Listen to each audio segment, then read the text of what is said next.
Humza Yousaf has always been completely and utterly useless, and now he's been found out. He will face a no-confidence vote next week after his shambolic coalition with the Greens fell through. Now, if a no-confidence vote is passed on the government, the SNP government would have to resign and appoint a new First Minister within 28 days or call an election. The wheels have come off for Mr Yousaf, but not for the first time.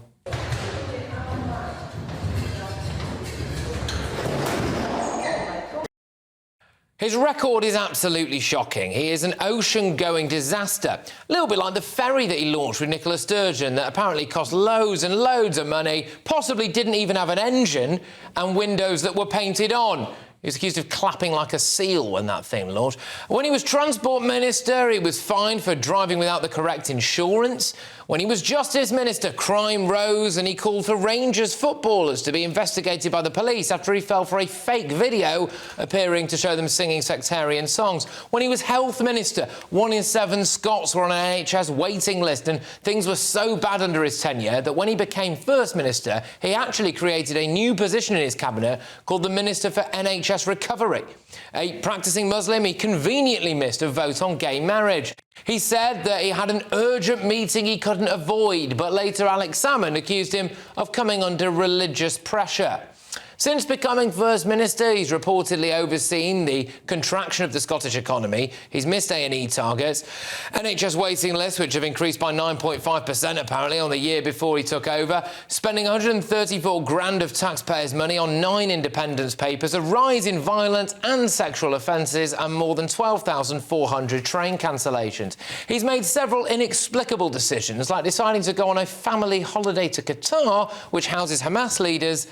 Just a couple of months after Hamas invaded Israel, he unilaterally announced that Scotland would be the first part of the UK to welcome refugees from Gaza. I'm not sure how popular that would have been with most people in Scotland, to be honest. He decided to donate 250 grand to the UNRWA aid agency in November 2023, at the same time as his parents-in-law were among millions unable to leave the enclave.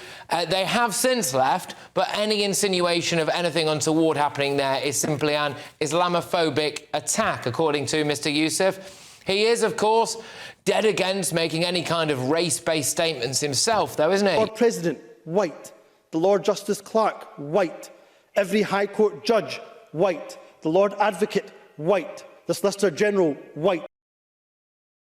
White, I imagine, will be the same colour as his impending P45. Mr Yousaf's SNP has now been overtaken by the Labour Party in Scotland. His overall ambition for independence is completely dead in the water, and that's before we've mentioned his hate crime stuff as well, which saw him receive more complaints than J.K. Rowling in the first few days, has crippled Scottish police and meant that they are now investigating hurty words instead of actual hardcore crime. The police said they'd investigate every single report, which, given that there were around 1,800 made against Mr Yousaf initially, conceivably meant that he was the only First Minister to have 1,800 active police investigations into him at any one time. On a completely separate note, of course, he was Nicola Sturgeon's top pick to be her successor. How are her and her husband getting on these days? Humza Yousaf is a man who has fallen upwards. He's actually failed upwards, hasn't he? And now he's about to fail back down to earth again.